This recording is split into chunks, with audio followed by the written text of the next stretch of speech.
Hi, everybody. So you know how we've talked about this at the Jimmy Dore show about the hack, how Russia hacked and they colluded with Donald Trump.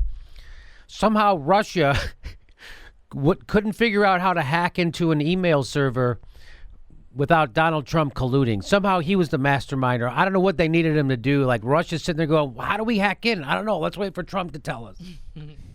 So I never understood how Trump colluded, what he needed to do. I didn't know that. But the bigger thing was for me always about the DNC server, John Podesta server, they never let the FBI or the Department of Homeland Security inspect their servers, guaranteeing there would never be conclusive proof of what happened. So now what's going on, which made me doubt the whole story. I've always doubted this story. Made me doubt it. Everyone should have a healthy skepticism over this Russia hacked our election story for myriad reasons. The biggest one being they never let the FBI or the DHS look at their servers. So now the Nation magazine printed this. Oh, it's driving people crazy. From the Nation magazine, a new report raises big questions about last year's DNC hack. And it's subtitled, Former NSA Experts Say It Wasn't a Hack at All, but a leak. An inside job by someone with access to the DNC system. Just like WikiLeaks said. WikiLeaks said they didn't get it from Russia. WikiLeaks said that. So this is from that article. There's a group of people called the VIPs. They're Veteran Intelligence Professionals for Sanity. Called VIPs, Veteran Intelligence Professionals for Sanity. It was founded in 2003, now has 30 members, including a few associates with backgrounds in national security fields other than intelligence. Who makes up this group of people who investigated this DNC hack from VIPs? The chief researchers active on the DNC case are four. William Binney, formerly the NSA's technical director for world geopolitical and military analysis and designer of many agency programs that are now in use. So that's William Binney, former NSA technical director. He's the lead guy. The other guy, Kirk Wiebe, formerly a senior analyst at the NSA's Signet Automation Research Center. So that's two people from the NSA, William Binney, Kirk Wiebe. Edward Loomis, he's a formerly technical director in the NSA's Office of Signal Processing. And Ray McGovern, we all know Ray McGovern. He is an intelligence analyst for nearly 3 decades and formerly chief of the CIA's Soviet Foreign Policy Branch. So I bet that guy doesn't know what he's talking about.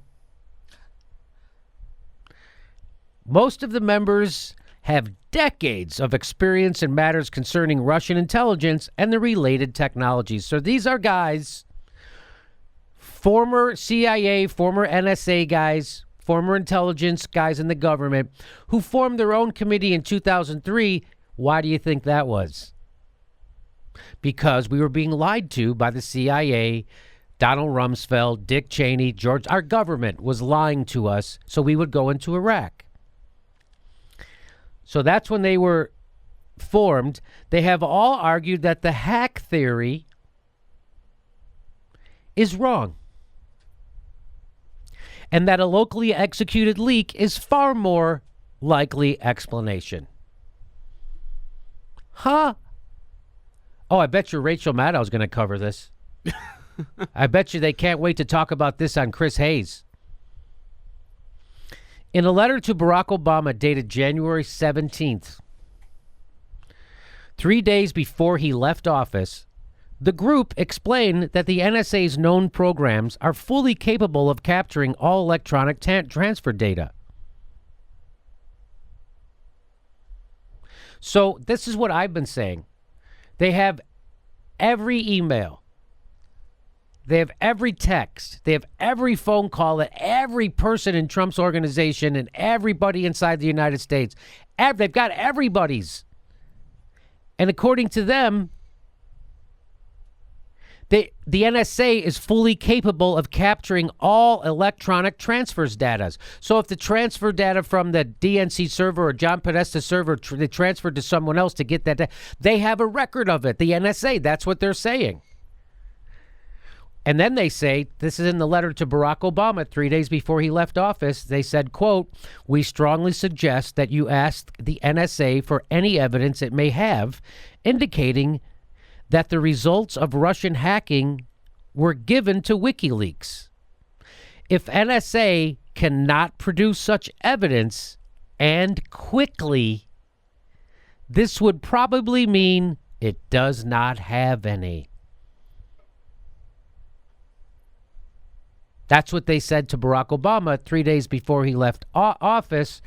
The day after Perry published this letter, Obama gave his last press conference as president, at which time he delivered one of the great gems among the official statements on the DNC email question. What was that gem that Barack Obama delivered right before he left office? The last word he had to say when he was president about the, quote, Russian hacking scandal? I love the TPP. Oh, wait, sorry. That was my guess. Here's what he said. The conclusions of the intelligence community with respect to the Russian hacking were not conclusive. So after they send that letter, they published that letter, Barack Obama is aware of it. He says that. That's Barack Obama. And if you remember from our other story, when Barack Obama met with Vladimir Putin, he was asked if he talked about the Russian hacking scandal. That was in November of 2016. And you know what he said? He said, that's behind us. Almost like Barack Obama knew it was all bullshit. Sounds like he knew it then, too. This is Barack Obama, right before he left office. What, day before he left office? The conclusions of the intelligence community with respect to the Russian hacking were not conclusive, Barack Obama said. That's this year. The article goes on, based on the knowledge of former officials such as Binney, the group knew, one, if there was a hack, and two, if Russia was responsible for it. The NSA would have to have evidence of both. Binney and others surmised that the agency and associated institutions were, quote, hiding the absence of evidence behind the claim that they had to maintain secrecy to protect NSA programs. So there was no evidence. This is what they're saying. There was no evidence of Russian hacking. And if it actually happened, the NSA would have the evidence. But there wasn't any evidence, and the proof of it was that they were hiding the absence of this evidence by claiming they couldn't tell us what the evidence was because they had to maintain secrecy to protect NSA programs. So you follow that? I do. Hope you do. So this group that they're working with, the VIPs, working with, called Forensicators. Forensicators' first findings, made public in a paper dated July 9th, concerned the volume of supposedly hacked materials and what is called the transfer rate, the time a remote hack would require. So you know how fast you can download something from the internet and how fast you can upload something from the internet, right?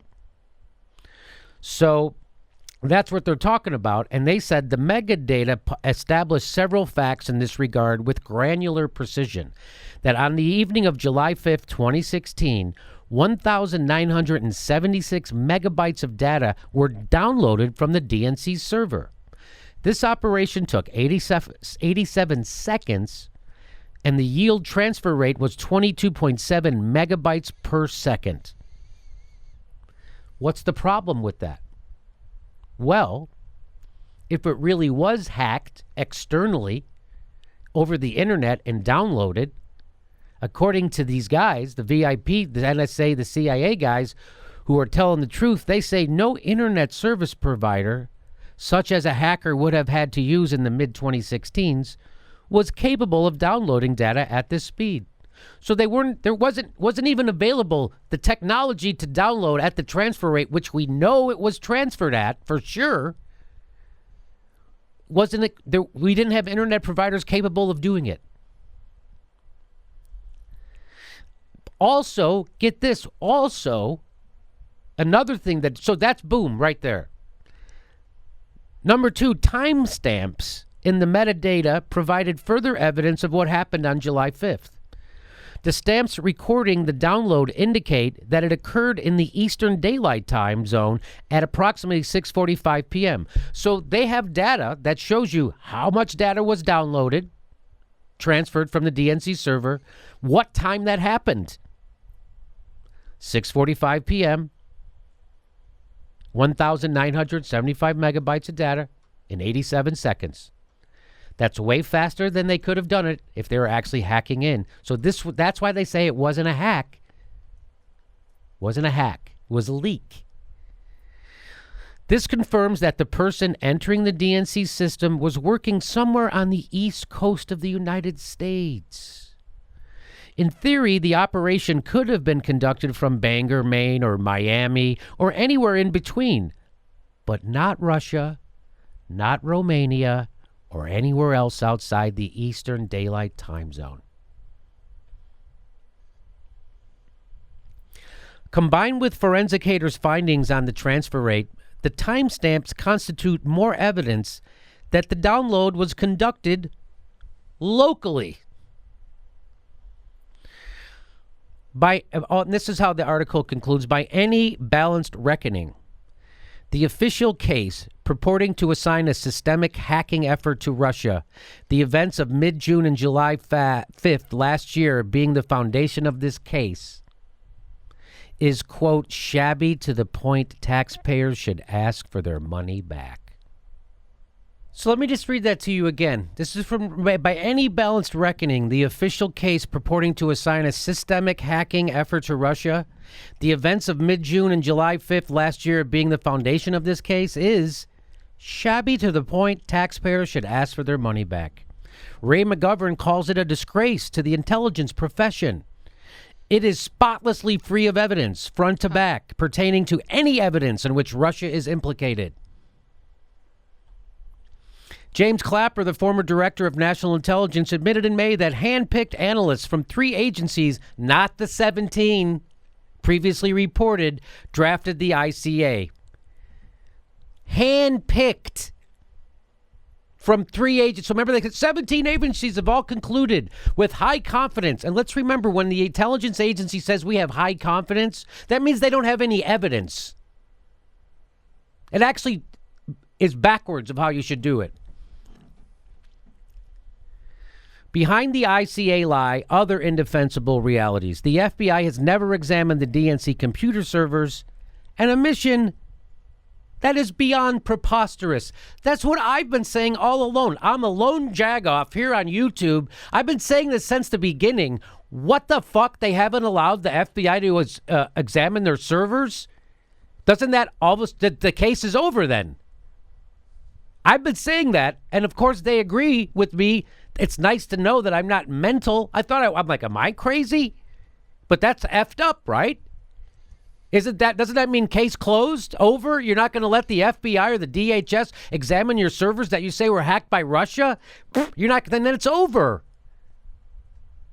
So why didn't that end it there? That's because the establishment wants to use Russia. That's why. Anyway, an omission that is beyond preposterous. I thought it was preposterous. So that's the story. That should have always been the story. That's the story I've been telling. And people keep saying, Jimmy, come on. That's their evidence. Jimmy, come on. It's obvious Russia hacked the day. Again, that's all they could say. Jim, that's the effect of propaganda. That's the effect of Rachel Maddow doing 89% of her show about Russia and scaring the shit out of people. That's Brian Williams, Chris, all of them doing the exact same thing. Russia, Russia, Russia on the brain because they've got Trump derangement syndrome. And they're incapable of telling you the truth about this situation. Luckily, there's guys like the VIPs and Ray McGovern, and then there's shows like this.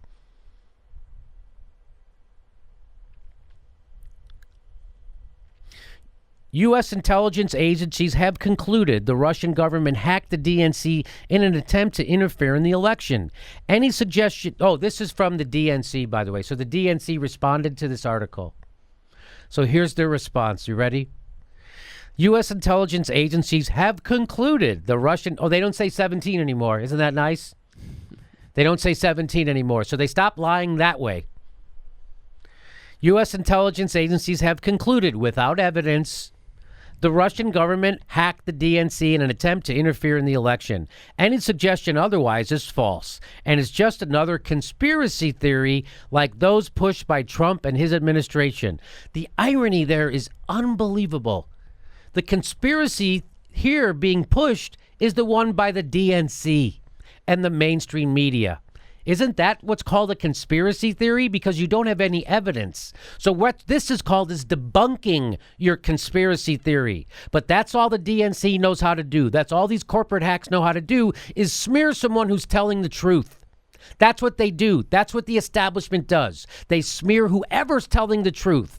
From the Washington Post will smear you. The New York Times will smear you. MSNBC will smear you. The DNC will smear you. CNN will smear you. Anybody who tells the truth about this case immediately smeared, along with The Nation magazine. Isn't that interesting? You know, go ahead. I want to add to this, like what they're saying and how this is so gaslighting. There's a really popular meme on the internet where one side is Ken Ham, the creationist guy, and the other side is Bill Nye the Science Guy. And the question above it is, what would change your perspective on how you view, the world and your theory on things? Ken Ham says nothing. Bill Nye says evidence. This is not a conspiracy theory. This is an investigation. Right. Here's another addition to that investigation. Right. So, I mean, to dismiss it, I mean, the DNC and those that, like, bought into everything, hook, line, and sinker, they're the Ken Ham here. That's called they're a conspiracy. the Ken Hams. Yes, that's a great point. So evidence won't change your mind. You're the conspiracy theorist. You're the conspiracy theorist. The Washington Post is the conspiracy theorist. No matter how many fucking articles they write trying to debunk, or how many articles they write pushing this narrative, they are still the conspiracy theorist who is in bed with the CIA. The DNC, if anything, WikiLeaks proved they're liars that will cheat their own people to gain power. Liars who will smear, lie, and cheat their own people to keep power. That's who the DNC is. And now that's what they're doing. They'll smear anybody. You're a conspiracy theorist. They don't talk about the evidence. They don't ever. And they conclude, the DNC conclude, it's unfortunate that the nation has decided to join the conspiracy theorists to push this narrative. So that's right there. That's the old Karl Rove trick of you accuse the person. That's Machiavelli. You accuse the people of doing what you're actually doing. So that's what that is. The DNC is pushing a conspiracy theory about Russia hacking into their servers and throwing the election. Although they say those emails were banal.